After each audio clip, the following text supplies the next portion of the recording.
굉장히 생뚱맞는 그런 문제도 나왔다던데. 이번에 아예 공부 안 한 문제가 나왔습니다. 전혀 예상하지 못한 문제가. 어떤 문제인데? 제가 첫 번째 문제가 뭐였냐면 이번에 복싱 생체 재수해가지고 몸과 마음이 완전히 지쳐가지고 시험을 봤던 정우정 목사님 오늘 초대해가지고 생체에 대한 진짜 실기에 대한 확실한 그 소스를 좀 줘야 될 것 같아. 네, 반갑습니다. 스탈리온집에서 코치로 일하고 있는 정우정입니다. 그래서 많이 몸이 좀 지쳤죠? 마음이.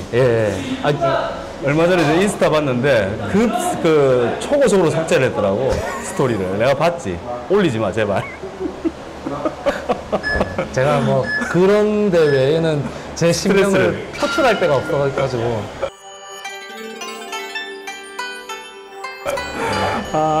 하여튼 이번에 시험 어땠어요? 이번에 작년하고 전반적으로는 비슷하게 흘러갔는데요.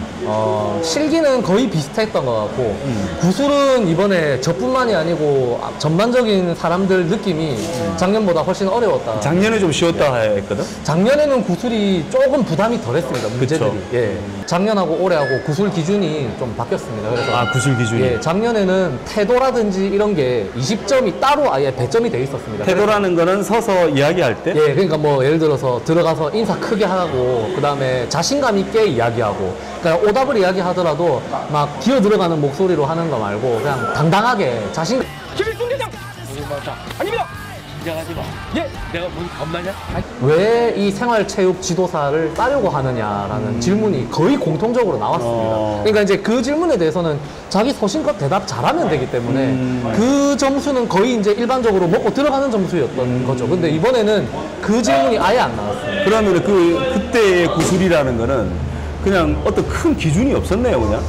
큰 기준이 있었다기보다 이제 기본적으로 먹고 들어가는 점수가 좀 있고, 그냥 이걸로 준 거네, 그냥. 이번에는 너희들한테 이 구술에 대해서는 어느 정도 쉽게 주겠다. 근데 작년에는 어떤 이야기가 있었냐면 실기에서 굉장히 많이 떨어뜨렸다는 이야기가 있었습니다. 그래서 제가 시험 준비하는 분들 모여있는 곳에 이야기를 들어보니까, 그래서 작년에 항의를 엄청 많이 넣었다고 하더라고요. 근데 저 같은 경우에도 사실 실기에서 큰 실수가 없었는데 2점 차로 저도 떨어졌거든요. 그래서 저도 되게 충격받았었거든요. 근데 항의가 있을 수밖에 없는 게, 항상 제가 몇 년을 지켜봤는데 이게 기준이 굉장히 모호하잖아요. 맞습니다. 두리뭉실하고 어떻게 보면 그 심사관의 주관이 굉장히 많이 들어가고. 그러면은 구술 중에서는 이번에 굉장히 생뚱맞는 그런 문제도 나왔다던데. 이번에 아예 공부 안 한 문제가 나왔습니다. 전혀 예상하지 못한 문제가. 어떤 문제인데? 제가 첫 번째 문제가 뭐였냐면, 이제 올해는 어떻게 나왔냐면 지도 방식에서 2문제, 그 다음에 규정 관련해서 2문제, 이렇게 4문제가 각각 25점씩 배점이 됐어요. 그 문제라는 거는 제비뽑기예요? 제비뽑기입니다. 그래서 거의 나무젓가락이 거의 한 50개가 꽂혀 있습니다. 그 중에 2개씩 뽑아야 됩니다. 2개씩? 뽑아서 번호를 말씀드리면 그 번호에 해당되는 문제를 내시는 거예요. 저는 첫 번째 문제가 뭐였냐면, 젖산 내성 훈련의 목적에 관해 말하시오. 근데 젖산 내성 훈련이라고 하는 단어 자체가 공부할 때 안 나왔거든요. 그래서 너무 당황스러웠어요. 젖산이라고 하면 뭔가 피로물질을 이야기하는. 맞습니다. 그래서 저도 제가 아는 한도 내에서 그냥 주저리 말씀을 드리긴 했어요. 젖산 내성 훈련이니까 젖산이 빠르게 쌓이는 것을 방지하고, 또 쌓인 젖산을 빠르게 이렇게 소진시켜서 신체를 빠르게 회복할 수 있는 데 목적을 둔 훈련이다라고 했는데, 나중에 이제 나오고 나서 제가 AI로 이렇게 검색을 해보니까 답이 얼추 맞기는 합니다. 근데 답이 뭔데요? 답이 이제 3가지였는데, AI가 제공한 답은 3가지였는데, 심사관 분들이 원하는 답이냐, 아니면 이제 그게 원하지 않는 답이냐, 이거에 따라서 이분들이 배점을 어떻게 하느냐는 제가 예상할 수가 없어요. 예상할 수가 없죠.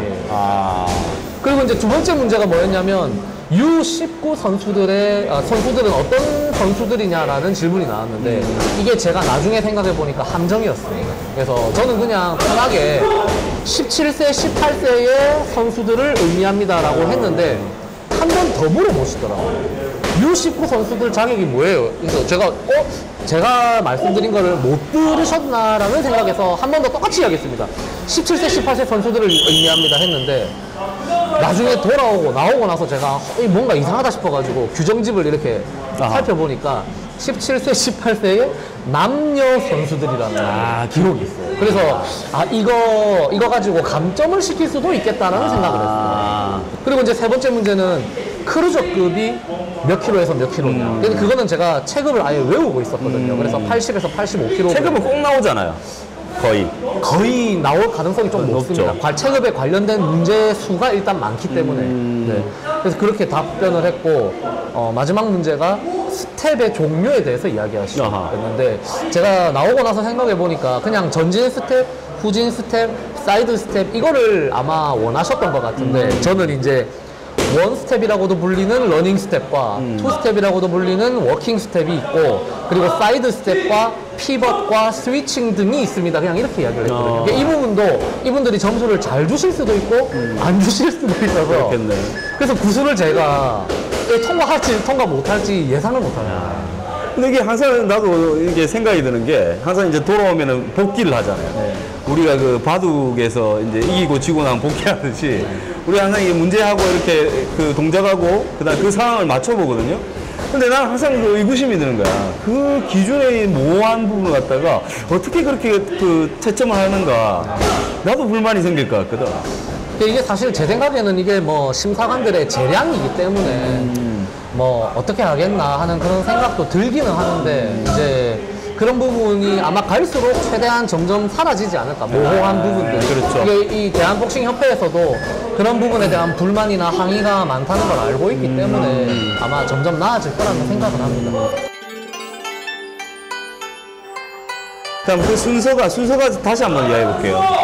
쫙 대기하고 있으면은 5명씩 네. 들어가서 앉아 있으면 1명씩 와서 보내요. 네, 맞습니다. 근데 이제 심사관이 혹시 고압적입니까? 그렇지는 않습니다. 혹시 상냥해요? 막 상냥하거나 고압적이거나 그렇지 않아요. 근데 그냥 약간 사무적이에요? 굉장히 사무적입니다. 그래서 그냥 뭐 이름 이야기하세요. 네, 뭐 줄넘기 하세요. 그다음에 뭐 번갈아 뛰기 하세요. 2단 뛰기 하세요. 이렇게 그냥 굉장히 사무적으로 이야기해요. 아니 우리 이제 저도 이제 심사관 하니까 심사관 하면은 진짜 뭐라면 인상만 이래 쓰잖아요. 네. 아닌데 이러면서 앞에 딱 심사를 보면은 막 더 열심히 하려고 하고 막 힘주고 이러잖아요. 그런 게 있어요? 근데 여러분 중요한 건 무표정입니까? 심사관 얼굴을 볼 수가 없어요. 볼 겨를도 없어요. 그러니까 왜냐면 섀도우하고 할 때 심사관들 보고 하기보다는 그냥 제가 딱 편한 각도에서 자기 딱 그 생각이, 섞어요. 예. 그리고 중간중간에 계속 이제 위치 이동이라든지 각도 바꿔주고 그렇겠네. 이렇게 하다 보면 심사관들 눈치 보고 할 그런 여유가 없어요. 여유가 사실상. 없겠네. 그리고 왜냐면 그 다음에 바로 미트 치고 받아야 되니까 미트 상대를 계속 보고 있어야 되고요. 그 다음에는 바로 헤비백에 붙어야 되는데 헤비백이 심사관분들이 이렇게 앉아 계시면 이렇게 심사자가 여기 있고 헤비백이 뒤에 있습니다. 그러니까 이쪽을 보고 심사를 보다가 이쪽으로 이제 가서 헤비백을 쳐야 돼요. 네. 그러니까 백은 그러면 어떤 건데요? 백은 그냥 말 그대로 우리가 일반적으로 생각하는 헤비백입니다. 큰 백입니다. 큰 백이에요? 근데 롱백이에요? 예, 롱백입니다. 근데 이것도 약간 복불복일 수 있는 게 제가 올해 약간 놀란 게 뭐였냐면 작년에는 아디다스 헤비백이었는데 약간 소프트한 느낌이었어요. 그래서 세게 주먹을 날리면 팍 박히는 느낌이 났습니다. 그런데 올해는 이제 제가 혹시나 해서 처음에 먼저 잽을 몇 번을 던졌거든요. 근데 엄청 단단했어요. 그래가지고 체육관마다 다르니까. 예, 소프트한 거 나온다, 아니면 하드한 거 나온다라는 거 장담할 수 없기 때문에 제가 올해 한 것처럼 그냥 먼저 잽을 일단 몇 번을 던져봐요. 그래서 백의 강도를 조금 파악을 해놓고 맛을 좀 보고. 예, 그리고 헤비백 치는 게 훨씬 낫습니다. 당황하지 않습니다. 야, 그리고 진짜 중요한 게 있는데 제가 아까 말씀드린 게 꼭 아마 스타일을 고집하지 않아도 된다라고 말씀드린 이유는 아마 스타일이 아닌 사람이 억지로 아마 스타일로 연습하고 그러니까 구현을 하려고 하면 긴장을 하기 때문에 올라가면 실수도 더 많아요. 마음대로 안 나와요. 그러니까 오히려 더 경직되고 더 엉뚱한 동작들 나올 수가 있습니다. 그래서 차라리 편하게 하되 중간중간에 원 스텝을 많이 넣어주는 게 좋습니다. 그리고 중요한 건 이제 중간에 스위칭이나 사이드 스텝은 꼭 넣어주면 좋습니다. 그게 추가 점수 요인이거든요. 네. 그래서 저 같은 경우에도 이번에 투 치고 바로 옆으로 사이드 돌고 또 이어가고 또 다시 방향을 바꿔가지고 하고 중간에 섀도우 할 때는 아예 스위칭도 했습니다. 그래서 오소독스로 시작했다가 사우스포로 마무리하고 이런 식으로 이게 했었거든요. 대표적인 스텝은 다 넣는 게 낫네요. 그죠? 예, 맞습니다. 실기 같은 경우에는 들어가면 한 조당 5명씩 이렇게 편성이 됩니다. 그래가지고 그 한 조씩 이렇게 위에서 밑으로 시험장으로 내려 보냅니다. 그러면 그 5명 한 조가 가서 의자에 이렇게 쭉 일렬로 앉아요. 아, 진짜 긴장되겠네. 예, 그러면서 이제 그 제일 앞에 사람부터 사람부터 나가가지고 이제 시험 보고 들어오면 그 다음 사람 나가서 시험 보고 이런 식으로 진행이 되는데 그러니까 이제 그러면은 잠시 말 끊어서 미안한데 중복이 됩니까? 샌드백 치고 있는데 섀도우를 하고 있고 그렇지 않습니다. 한 명씩. 한 명이 끝까지 일단 다 보고 그 다음에 나오고 그 다음 사람 들어. 몇 천대요? 그게 작년 같은 경우에는 이제 좀 잘하는 사람 있으면 좀 짧게 오래. 짧게 보기도 짧게, 했습니다. 짧게. 좀 반대로. 애매하다 싶으면 좀 길게 보고 이렇게 했었는데 올해는 제가 보니까 거의 공통적으로 한 종목당 한 30초씩 그냥 딱 보더라고요. 그런 것도 말이 나왔는가 보다. 그럴 수도 있을 것 같아요. 네. 그래서 나 더 잘할 수 있는데 네, 저 네. 잘할 수 있는데 왜 그냥 빨리 끊습니까? 이렇게 할 수 있죠. 그런 이야기도 할 수 있기 때문에 이제 최대한 어떻게 보면 그런 작년에 있었던 구설수들을 좀 들어가지고 취합을 해서 이제 최대한 공정하다는 그런 느낌을 네, 받겠죠. 느낌을 주려고 한 것이 아닌가 하는 그런 생각도 좀 듭니다. 근데 그렇게 해서 내려가면 일단 이제 한 사람씩 나가가지고 이제 인사하고 자기 수험 번호하고 이름을 이야기를 한 다음에 수험 번호 이야기하고 이름 이야기하고. 네, 그 다음에 이제 줄넘기부터 하나하나 시작을 합니다. 시작이라면 정해져 있습니까? 줄넘기? 네, 정해져 있습니다. 작년하고 올해하고 똑같았거든요. 제가 보니까 처음에 줄넘기를 시작합니다. 그래서 자기가 그거 들고 와야 돼요? 예, 자기 줄넘기 들고. 들고 와요. 그래서 줄넘기를 일단 먼저 보고요. 그 다음에 줄넘기 갖다 놓고 이제 그냥 빈손으로 핸드랩만 감은 손으로 이제 기본 자세. 그 다음에 뭐 예를 들어서 기본 자세 잡아보세요. 그 다음에 뭐 전진 스텝, 후진 스텝, 그 다음 사이드 스텝을 다 시킵니다.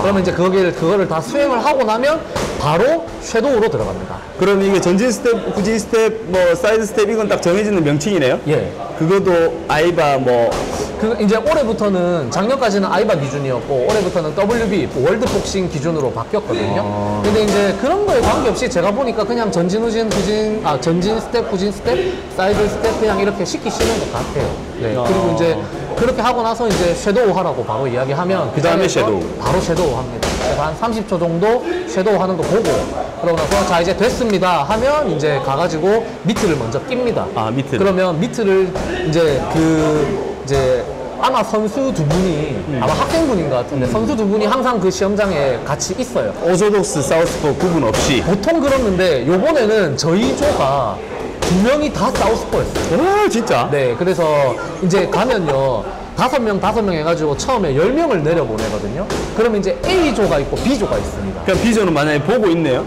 아닙니다. 볼 A조, 수가 B조가 없어요? 동시에 진행해요. 동시에. 진행. 그러니까 나눠져가지고. A조 5명, B조 5명이 심사관도 다 나눠져 있고 미트 받아주는 사람들도 다 나눠져 있어요. 그래서 약간 거리가 조금 떨어져 있어요. 그래가지고 여기서 A조 진행하고 저기서 B조 진행하고. 그러면 여기 심사관이 오래 있으면은 여기서 줄넘기를 하고 스텝을 하고 그 다음에 섀도우를 하고 미트를 치고 그 다음 샌드백이네. 헤비백 치고. 예. 그럼 여기도 마찬가지 그런 식으로. 예.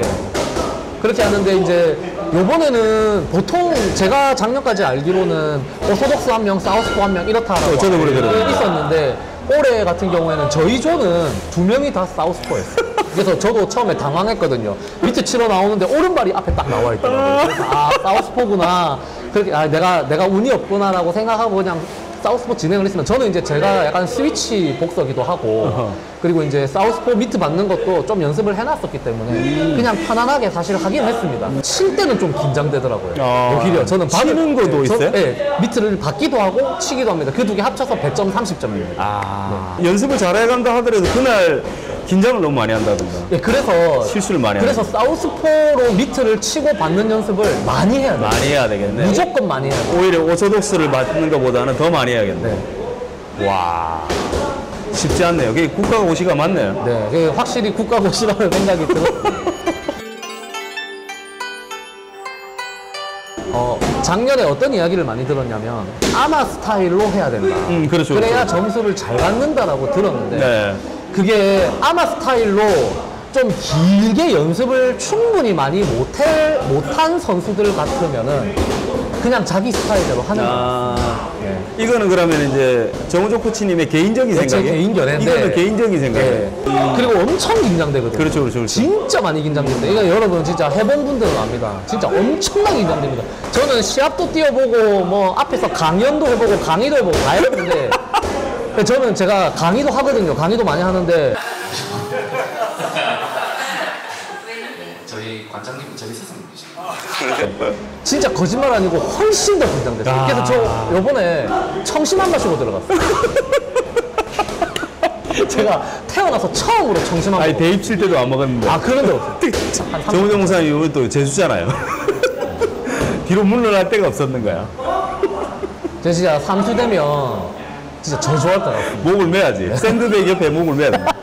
정말 이 시험을 딱 준비할 때 이제 필기를 다 합격해서 구술과 실기가 남았다. 이 준비를 하는 사람한테 가장 중요한 거 딱 3개만 한번 이야기해 주세요. 미리 준비하십시오. 미리 준비. 때 돼가지고 나 이제 준비해 볼까 뭐 2주 남았는데 이제 좀 빡시게 하면 되겠지, 벼락치기 하면 되겠지, 절대 그렇게 생각하지 마세요. 그렇게 하면 합격을 하고 못 하고를 떠나서 본인이 너무 힘듭니다. 나중에. 그렇지. 그리고 더 긴장됩니다. 두 번째는 진짜 긴장됩니다. 그리고 여유가 없어요. 그거를 반드시 기억하고 가세요. 그래서 제가 아까 청심환 드셔야 되는 분, 드실 분들은 드셔라고 한 게 장난으로 하는 말이 절대 아닙니다. 아까 첫 번째 말씀드린 것처럼 충분히 준비 기간이 확보가 되어야 긴장도도 떨어집니다. 그건 그렇죠. 어떤 시험이든 시합이든 예. 준비 안 하고 나가면은 나가기 싫잖아. 네. 예. 근데 준비가 다 되면 선수들이 튀어나오고 싶잖아. 빨리 자기의 강함을 좀 증명하기 위해서. 시험도 똑같은 것 같아요. 세 번째는 반드시 붙겠다라고 생각하십시오. 그럼 지금까지 그럼 붙겠다 생각 안 했구나. 아니 저는 작년에 약간 안일함이 있었거든요. 왜냐면 처음 도전하는 거였고. 왜냐면 지원이가 붙었거든. 그거는 정말 불가사리한 거야. 불가사리. 그래서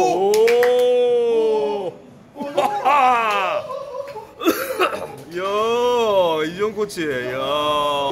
불가사의한 겁니다. 지금 봐도 그 인간이 제일 먼저 붙었단 말이야. 야, 이거는 진짜. 그리고 지원이가 지금이면 붙겠지. 내 생각에는요. 근데 그때는 솔직히 굉장히 많이 부족했거든. 맞습니다. 그래서 조금 그때 근데 이전 이제 우리 부관장이. 네, 부관장이 그냥 약간 대충 하는 것 같은데도 덜컥 붙어왔기 때문에 그렇게 준비해도 되나 하는 그런 인상이 좀 약간 있었어요. 그래서 좀 안일하게 준비를 했는데 작년에 이제 결과가 딱 발표가 났을 때 제가 구술은 83.5점이 나왔는데 실기가 68점이 나왔거든요. 2점 차로 딱 떨어졌거든요. 근데 너무 화가 나는 거예요. 저 자신한테. 조금 더 제대로 준비했었으면 이거 붙었을 건데 이게 왜냐면 여러분 떨어지면 1년을 기다려요. 그렇지. 이게 엄청 큽니다. 자주 있는 시합이 아니에요. 1년에 2번 있는 거하고 1년에 한 번 있는 거하고 엄청난 차이지. 완전히 천지 차이입니다. 그러니까 그동안 자괴감, 느껴야 되는 자괴감. 내가 좀 더 잘 알 걸. 또 스트레스를 1년 동안 또 회복해야 되니까. 계속 받아야 됩니다. 진짜 이번에 진짜 사랑니 뽑을 때 이후로 이렇게 많이 기도해 본 적이 없네요. 진짜 여러분 후회하지 마십시오. 열심히 하십시오. 자, 오늘 수고 많았습니다. 예. 네, 감사합니다. 감사합니다. 네.